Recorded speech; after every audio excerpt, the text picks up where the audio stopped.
ದೇಶದ ಅತ್ಯಂತ ಪ್ರಾಮಾಣಿಕ ಮತ್ತು ಖ್ಯಾತ ವಕೀಲರಲ್ಲಿ ಒಬ್ಬರಾದ ಅರ್ಜುನ್ ಮೆಹ್ರಾ ಈ ಹಿಂದೆ ಒಬ್ಬ ಪ್ರಭಾವಿ ವ್ಯಕ್ತಿಯನ್ನು ಕಾನೂನಿನ ಮೂಲಕ ಸೋಲಿಸಿ ಅವನ ವೃತ್ತಿ ಜೀವನವನ್ನೇ ನಾಶ ಮಾಡಿರ್ತಾನೆ.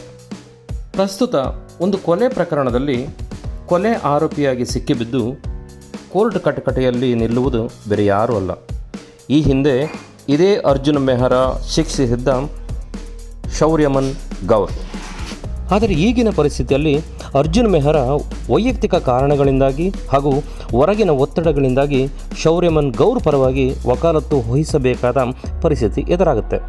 ಒಂದೊಮ್ಮೆ ಇವನು ತಪ್ಪಿತಸ್ಥ ಎಂದು ವಾದಿಸಿದ್ದ ಇದೇ ಅರ್ಜುನ್ ಮೆಹ್ರಾ ಈಗ ಅದೇ ವ್ಯಕ್ತಿಯನ್ನು ಉಳಿಸಬೇಕು ಅಥವಾ ತನ್ನ ನೈತಿಕ ಮೌಲ್ಯಗಳನ್ನು ಪ್ರಾಮಾಣಿಕತೆಯನ್ನು ಕಾಪಾಡಿಕೊಳ್ಳಬೇಕು ಎಂಬ ದ್ವಂದ್ವದಲ್ಲಿ ಸಿಲುಕುತ್ತಾನೆ.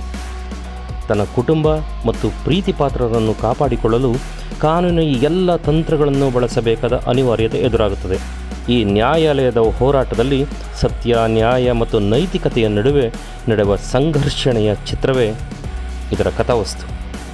ಈ ಚಿತ್ರ ಈ ತಿಂಗಳ ಜುಲೈ 10ಕ್ಕೆ ನೆಟ್ಫ್ಲಿಕ್ಸ್ನಲ್ಲಿ ಲಭ್ಯವಾಗುತ್ತೆ.